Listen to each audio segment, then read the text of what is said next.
Bismillahirrahmanirrahim. Assalamualaikum warahmatullahi wabarakatuh. A'udzu billahi minasyaitonir rajim. Bismillahirrahmanirrahim. Alhamdulillahi rabbil alamin.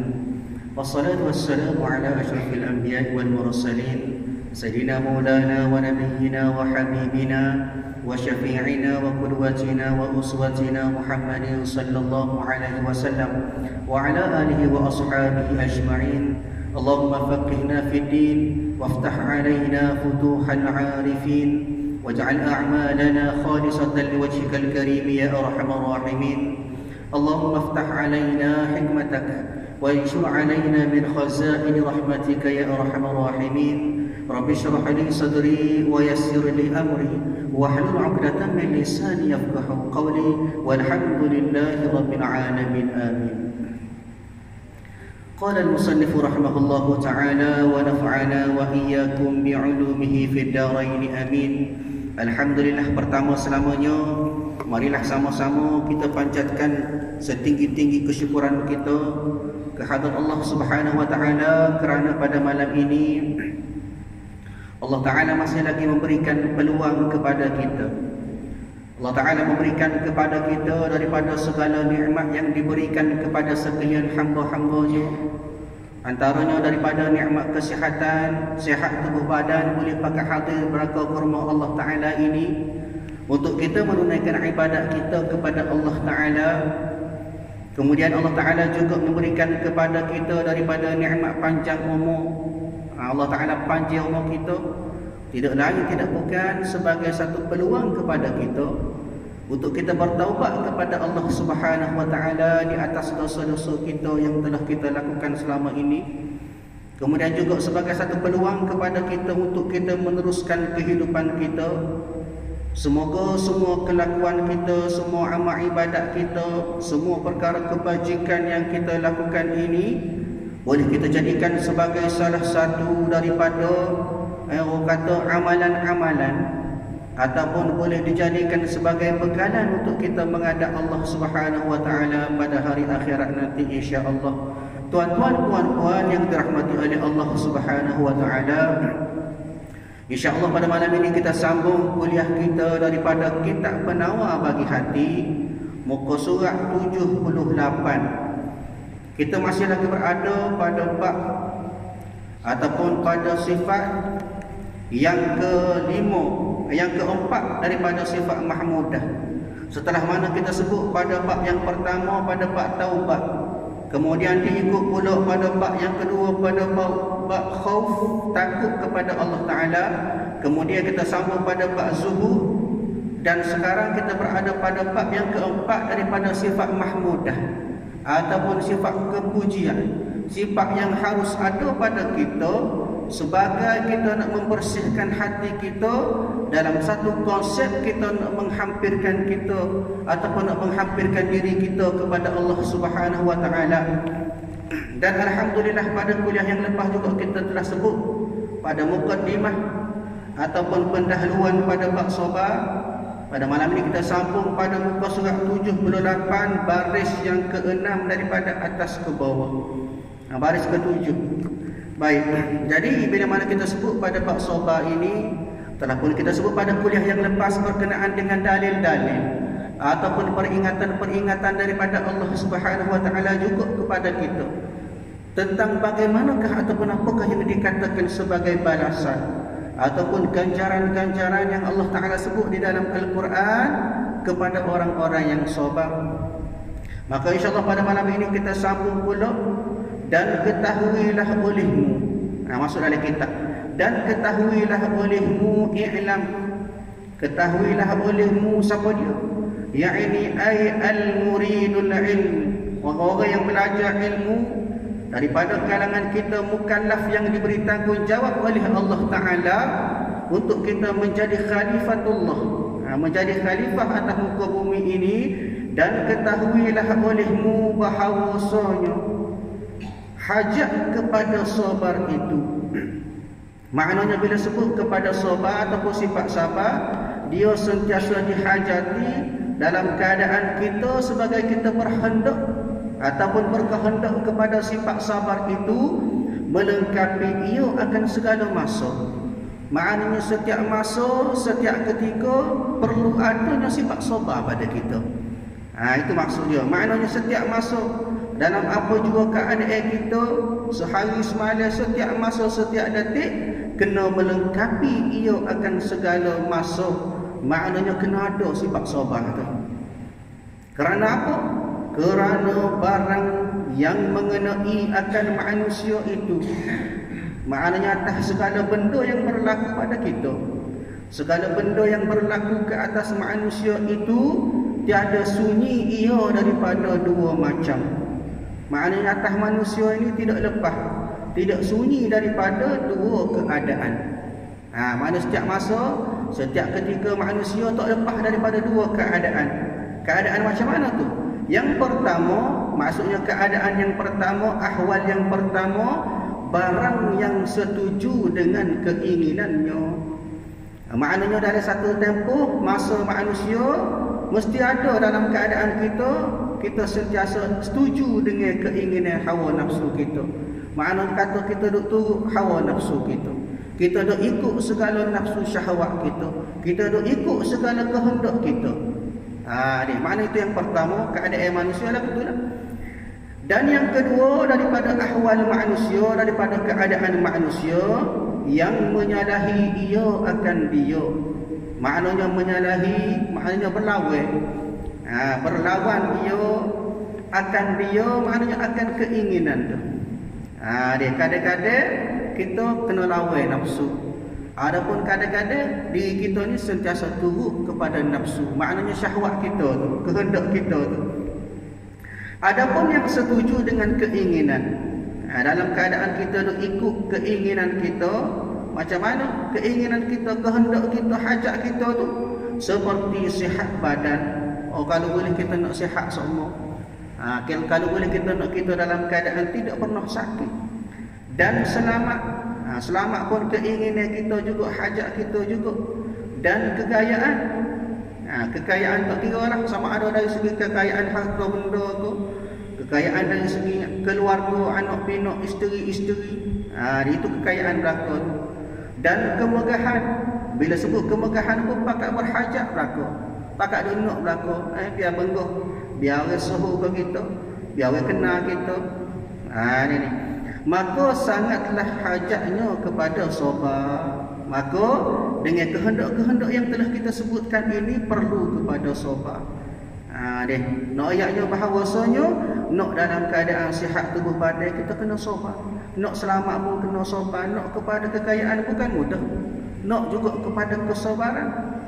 Begitu juga dengan nikmat-nikmat yang lain yang Allah Ta'ala beri kepada kita, daripada hak kita nak tu, maka semua itu perlu kepada kita bersabar. Kerana apa? Kerana jika tidak ada ia sabar, kalaulah kita tidak bersifat dengan sabar, sedangkan dalam masa yang sama kita dapat daripada nikmat yang Allah Ta'ala beri, Allah Ta'ala beri sihat tubuh badan, Allah Ta'ala bagi selamat, sejahtera, kekayaan dan juga harta benda kita, Allah Ta'ala beri berkat. Tapi kalau kita tidak sabar, nescaya melampau ia. Mana dalam keadaan kita melampau lagu mana pun, dan berlebih-lebihan ia pada bersedak-sedak dan mengikut keinginan. Bila mana kita ada belaka tu, Tuhan beri kita sihat tubuh badan, kita beri kita daripada segala kekayaan dan juga daripada kemegahan, maka dalam keadaan itu kalau kita tak sabar, maka kita guna daripada Allah Ta'ala beri itu atas jalan maksiat kepada Allah Ta'ala. Kita tak boleh nak sabar. Tuhan beri harta banyak, Tuhan suruh kita simpan sebagai satu kegunaan kita bila kita darurah, dalam keadaan kita memerlukan. Atas jalan kebaikan, tapi kita guna tidak pada dasar kita dalam keadaan kita sabar, maka dalam pada itu senillah daripada syaitan dan nafsu kita tu ajak kita buat benda yang tidak betul. Kalau kita tidak sabar atas godaan, ataupun kita tidak sabar atas hak nafsu dah ajak tu, maka kita akan guna segala nikmat Allah Ta'ala beri ini dalam keadaan tidak sabar. Itu maksud sabar dalam konteks ni. Baik, maka jatuh ia dalam kebinasaan. Akhirnya kita termasuk daripada golongan orang-orang yang kufur nikmat Allah Ta'ala beri. Tidak sabar atas segala tipu daya syaitan dan nafsu kita. Tu kenapa? Kerana kita tak sabar tu. Maka pengarang kita kata jatuh ia ke dalam kebinasaan. Jadilah kita daripada kalangan orang-orang yang binasa. Dan sabar atas yang pertama ini lebih suka. Noyaknya bahawasanya sabar atas kita nak turut kepada keinginan kita. Dia nak sabar tu payah. Terlalu sukar kata pengarang, terlebih sukar. Kerana apa? Kerana itulah berkata sahabat radhiyallahu anhum. Maknanya satu ketika sahabat Nabi sallallahu alaihi wasallam sebut, dia kata kan, disudi akan kami dengan percubaan kesusahan. Maknanya Allah Taala beri ujian kepada mereka daripada kalangan sahabat. Mereka kata diuji kepada kami dengan percubaan kesusahan. Allah Taala buat susah. Buat kehidupan para sahabat dalam keadaan susah, nak makan payah, hidup dalam keadaan tidak senang. Ini banyak kesusahan-kesusahan yang dihadapi. Kenapa? Kerana ujian daripada Allah Ta'ala. Maka sabar oleh kami. Dia sahabat kata kita boleh sabar kalau Allah Ta'ala uji dengan kesusahan. Dia. Dan disudi kepada kami. Maknanya diuji juga oleh Allah Ta'ala kepada kami dengan percubaan kesenangan. Allah Ta'ala beri hidup mewah sikit, beri rezeki sikit, maka tiada kami sabar. Tak boleh nak sabar. Ini merupakan kata-kata ataupun pendapat daripada sahabat. Kalau sahabat tu berasa payah tu, apatah lagi bagi diri kita. Bila Allah Ta'ala bersenia sikit, berasa lain tu. Berasa hebat dah kita. Berasa senang sikit, berasa nak turut nafsu selalu dah. Sebab itu sabar atas kita turut nafsu ni, dia turut segala keinginan itu payah. Maknanya kita nak kawal daripada nafsu, kita nak sabar atas keinginan nafsu, maka kata pengarang kita payah. Bermula makna sabar padanya. Makna sabar padanya maknanya makna sabar di atas kesenangan. Apakah yang dimaksud dengan sabar atas senang itu? Bahawa tiada cenderung ia kepadanya. Maknanya dalam keadaan dia senang, dia tidak terpengaruh, dia tidak ada minat kepada harta yang lebih itu. Dia tidak memberi kesan kepada amal ibadat dia kepada Allah Ta'ala. Begitulah seperti mana yang berlaku kalau kita melihat kepada kisah yang berlaku kepada Qarun. Kita sedia maklum kisah yang berlaku kepada Qarun. Bagaimanakah seseorang itu, terutamanya Qarun yang mana ditipu ataupun dipedaya oleh nafsu sendiri. Pada peringkat awalnya, Qarun yang merupakan sepupu kepada Nabi Musa. Nabi Musa. Dia sepupu. Satu ketika dia mengadu kepada Nabi, ya Nabi Musa alaihi salam, aku ni dalam keadaan susah. Nabi Musa tahu Qarun ni pada peringkat awal dia rajin buat amal ibadat kepada Allah. Semaya Jumaat tak tinggal bersama Nabi, sentiasa berada di sisi Nabi. Satu ketika dia jumpa Nabi Musa, wahai Nabi Musa, berdoa kepada Allah Ta'ala supaya diberi kesenangan kepada aku, barulah aku senang buat ibadat kepada Allah. Moga susah doa. Ini. Maka Nabi Musa berdoa kepada Allah Ta'ala, diberi kemewahan ataupun diberi rezeki yang lebih kepada Qarun. Akhirnya semakin lama harta Qarun semakin banyak, bahkan dia semakin jauh daripada Allah Ta'ala. Kita melihat di sini bahawa bagaimanakah Qarun dipedaya oleh nafsu dan akhirnya semakin jauh daripada Allah Ta'ala kerana dia cenderung kepada harta yang dia ada. Maka di sini pengarang kita ayat tu, maksud sabar ataupun makna sabar padanya pada harta itu bahawa tiada cenderung ia kepadanya. Jangan ada perasaan kita sayang kepada harta. Harta banyak tak apa, tak ada masalah, boleh simpan. Tapi jangan sampai harta tersebut boleh mengganggu kehidupan kita, amal ibadat kita kepada Allah Ta'ala. Maknanya nak berarah kena sabar. Tambah-tambah kita nak guna harta benda kita atas jalan maksiat kepada Allah, kena sabar banyak. Dan mengetahui akan bahawasanya sekalian yang demikian itu penaruhan pada sisinya. Ini maknanya harta tu ada, tak ada masalah, boleh taruh, boleh simpan. Selagi akan diambil daripadanya pada masa yang hampir. Maknanya bila siapa kepada tempoh kita nak guna kan ambil ya. Jangan tak siapa tempoh kita nak guna lagi tapi kerana dia duk gaya mari ya. Belanja pada jalan-jalan yang tidak kena dengan syariat Allah Ta'ala, maka dalam keadaan itu sabar sudah tidak mampu pada pihak kita, menyebabkan harta kita ada kita guna bukan pada jalan Allah Ta'ala, guna harta atas kehendak hawa nafsu keinginan semata-mata. Payah. Maka kalau guna tak ada masalah simpan, dan kita guna bila mana sampai pada masa yang hampir, makna sampai masa darurah, pada masa sesuai kita nak guna, kita guna. Dan bahawa tiada berlebih-lebihan ia pada bersedak-sedak dengan dia. Maknanya ada harta yang banyak bukanlah satu sebab kita nak berseronok atas dunia. Kita kena ingat ad-dunya sijnul mu'minin wa jannatul kafir, kata ulama. Dunia ini penjara bagi orang mukmin, dan wa jannatul kafir, dan syurga bagi orang kufar, orang kafir. Kenapa? Kerana kita atas dunia bukan tempat kita nak berseronok. Nabi sebut kepada kita ad-dunya mazra'atul akhirah. Dunia ni tempat kita nak bercucuk tanam untuk kita ambil hasil pada hari akhirat nanti. Bukan masa kita nak berseronok. Dia buat amal kepada Allah Ta'ala, guna masa kita ada atas dunia ini untuk kita beribadat kepada Allah Ta'ala, sebagai salah satu daripada matlamat Allah Ta'ala buat kita daripada kalangan manusia. Maknanya tiada berlebih-lebihan pada bersedak-sedak dengan dia, maknanya bersedak-sedak dengan kesenangan yang Allah Ta'ala beri kepada kita tu. Dan bahawa tiada lalai ia kerananya, tidak lalai kita kerana harta kesenangan yang Tuhan beri.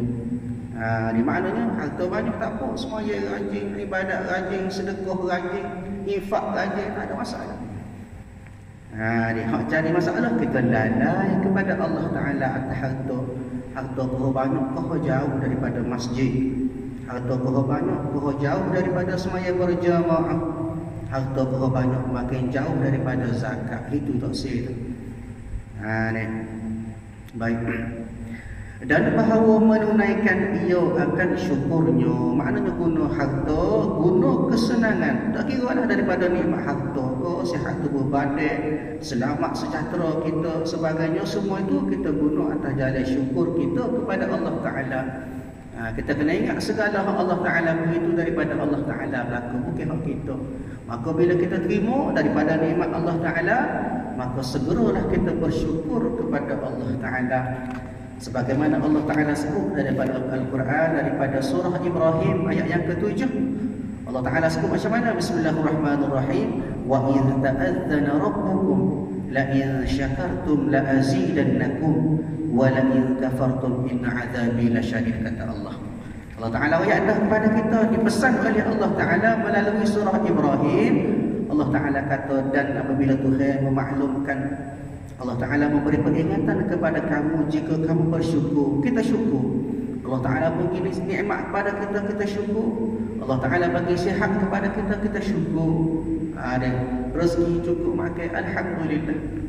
Alhamdulillah semua. Ada ni rezeki sikit, alhamdulillah. Rezeki banyak, kau alhamdulillah. Ini sihat tubuh badan, alhamdulillah. Semua tu kena syukur.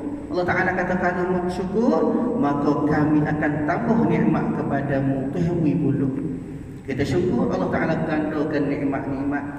Dia tak nanti kau nikmat daripada duit sahaja, bukan daripada harta sahaja, daripada nikmat tu. Bahkan Allah Ta'ala beri nikmat-nikmat yang lain. Kadang-kadang kita tak sedar. Dia setahun sihat tak beri demam begitu. Ini kenapa? Kerana kita sentiasa syukur kepada Allah Ta'ala. Walaupun sikit kena syukur. Allah Ta'ala kata, mu syukur, maka aku akan tambah kepada kamu daripada nikmat aku beri itu. Wala in kafartum, kata Allah, dia jika kamu kufur kepada nikmat aku. Kufur lagu mana? Maknanya nikmat Allah Ta'ala beri kepada kita tidak guna dengan cara yang baik. Allah Ta'ala beri sihat tubuh badan, kita guna atas jalan maksiat kepada Allah Ta'ala. Allah Ta'ala beri rezeki kepada kita banyak duit, dalam keadaan itu kita berjudi, main nombor dan sebagainya, maknanya kita kufur nikmat Allah Ta'ala beri. Maka Allah Ta'ala janji dah, dia kata kan, inna azabi lasyadid, kata Allah, Sesungguhnya azab aku cedek kepadamu, azab-azab yang pedih.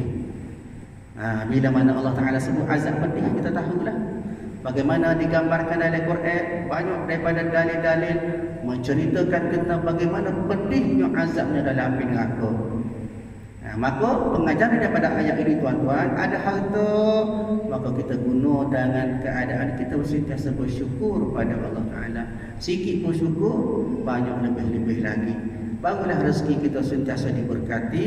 Allah Ta'ala akan menampuhkan daripada kita daripada nikmat kalau kita bersyukur kepada Allah Ta'ala. Itu yang pertama, ataupun pada bahagian yang pertama daripada kalangan manusia. Sifat yang pertama, kita ikut pada hawa nafsu. Maknanya kena sabar atas jalan bila mana kita boleh daripada nikmat. Dia boleh nikmat, sabar. Kenapa? Kerana bila mana datangnya nikmat, biasanya dia akan datang bersama dengan ujian. Allah Ta'ala beri nikmat rezeki, pitih banyak. Buat mari selalu dah ujian daripada Allah Ta'ala. Bagaimana macam-macam orang tu kini, orang tu nak pinjam, orang tu nak kini, orang tu gaya suruh masuk seher sebagainya. Ada selalulah. Allah Ta'ala beri nikmat sihat, ada selalulah orang tu ajak di situ, ajak di sini.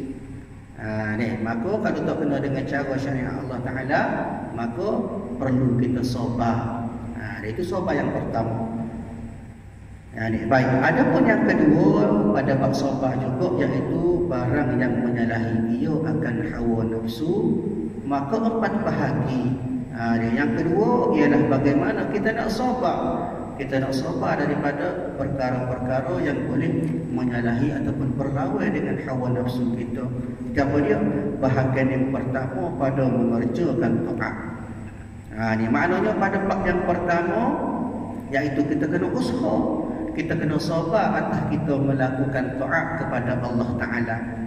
Dan bermula nafsu liar ia daripada setengahnya dengan sebab malah. Bila mana sebut nafsu, maka terkadang ada perasaan malah. Contohnya kita semaya. Semaya ni malah. Tambah-tambah semaya subuh. Malah payuh. Dikuhobel, kuhori asyik, kuhori tarik selimut. Bahasa payuh. Sakilatu ala nafs, kata ulama. Payuh kerana apa? Kerana susah pada nafsu. Tak berlaku dengan nafsu. Acu terang benda tu berlaku dengan nafsu. Laju selalu. Bila mana tak kena dengan nafsu, maka jadi payuh. Sakilah ala nafsu. Maknanya kadang-kadang nafsu kita tu jadi malah kan apa? Kerana malah tu disebabkan kita tidak sabar. Dan daripada setengah dengan sebab fikir, kadang-kadang kita malah buat doa kerana kita kedekut. Lagu mana? Seperti zakat. Zakat ni dikenakan kepada orang-orang yang cukup haul dan nisab dan sebagainya, maka wajib keluar zakat. Dan daripada setengahnya dengan sebab keduanya seperti haji dan perang sabi.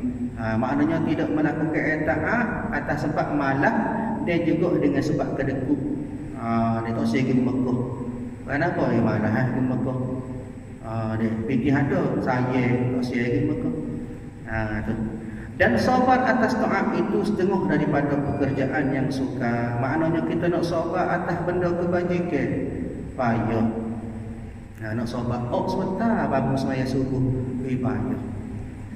Sakinah, satu kebayahan bagi kita. Dan berhajat orang yang mengerjakan taat itu kepada sabar pada 3 masa. Maknanya bila mana orang nak buat taat, dia kena sabar pada 3 masa, dalam 3 keadaan. Apa dia?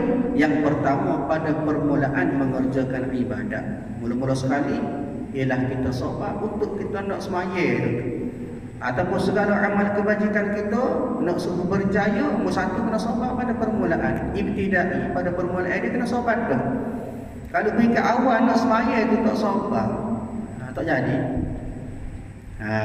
Maknanya pada peringkat permulaan untuk mengerjakan ibadat itu kena sabar pada yang pertama dengan menghasilkan ikhlas. Maknanya sabar atas kita nak menghasilkan ikhlas. Semaya buat amal ibadat tapi nak suruh mari ikhlas. Ikhlas ni payah. Dia bahkan kata ulama, bila sebut ikhlas, Maka Nabi sebut kepada kita satu hadis daripada Abu Hurairah radhiyallahu anhu menceritakan kepada kita gambaran ataupun keadaan ikhlas. Hadis Nabi sallallahu alaihi wasallam, Nabi wayak kepada kita, qala Rasulullah sallallahu alaihi wasallam, innallaha la yanzur ila suwarikum wa amwalikum walakin yanzur ila qulubikum wa a'malikum. Maka kata Nabi, Allah Ta'ala tidak melihat kepada rupa, tak tengok pada keadaan kita. Nabi Allah Ta'ala juga tidak melihat kepada harta kita, comel setara mana kita, piti banyak setara mana kita pun Allah Ta'ala tak pandang. Tetapi Allah Ta'ala melihat kepada hati dan juga pada amal kebajikan kita. Ayatnya apa dia situ tuan-tuan? Ayatnya ikhlas. Kadang-kadang kita melihat seseorang dengan gambaran pakai jubah bercelerik, serupai besar baku, tasbih 10 bulu. Ayatnya dari segi luaran zahiriah dia hebat, tapi Allah Ta'ala tak pandang. Kenapa? Kerana kadang-kadang hati ni dia lain, zahir lain, hati lain. Sebab itulah bila siap semaya digalakkan untuk kita berdoa kepada Allah Ta'ala, ya Allahumma ya muqallibal qulub, wahai Allah Ta'ala yang membolak-bolakkan hati, yang boleh pusing hati kita, sampai qulubana ala dinik wa ala ta'atik, mutetapkanlah qalbi ala dinik wa ala ta'atik, hati-hati kami di atas agama kamu dan di atas ketaatan kami kepada kamu. Kenapa? Kerana hati ni memang sifat dia tu. Dia bila sebuah hati, maka banyak bercampur-campur. Disebut oleh Nabi SAW dalam hadis Nabi SAW, Nabi disebut pada kita, ala fil jasadi mudghah, iza salahat salahal jasadu kullu, wa idza fasadat fasadal jasadu kullu, ala wahyal qalb. Nabi kata dalam hati kita ni, dalam tubuh kita ni ada sepotong daging. Jika baiklah dia, maka baik segala anggotanya, dan jika buruk dia ataupun binasa, rosaklah dia, maka rosaklah daripada segala anggota. Apa dia? Ala wahyal qalb. Dan benda itu ialah hati. Maknanya hatilah yang akan menentukan bagaimana anggota kita, bagaimana keadaan anggota, ahwal keadaan anggota kita, semua bergantung kepada hati. Sebab itu kena sabar atas jalan kita nak buat taat kepada Allah Ta'ala. Dalam masa yang sama kita kena ada daripada sifat ikhlas, barulah sabar itu jadi mudah untuk hadir, dan sabar daripada umpama riya. Supaya apa? Supaya tidak hadir berasa riya. Dan juga masa yang kedua pada ketika mengerjakan taat. Kadang-kadang bila kita buat taat, kena sabar. Terkadang tu masa semaya tu ada lagi gangguan-gangguan sebagainya, supaya tidak ada malas ia daripada menunaikan segala fardu dan sunnahnya. Masa yang ketiga, kemudian daripada selesai daripada pekerjaan, dan iaitu bahawa sabar ia daripada menyebutnya dan menzahirkannya kerana riak dan sum'ah. Maknanya atas sifat sabar inilah kita nak bawa daripada amal ibadat kita supaya betul-betul ikhlas dan tidak ada gangguan di sisi ibadat kita kepada Allah Ta'ala.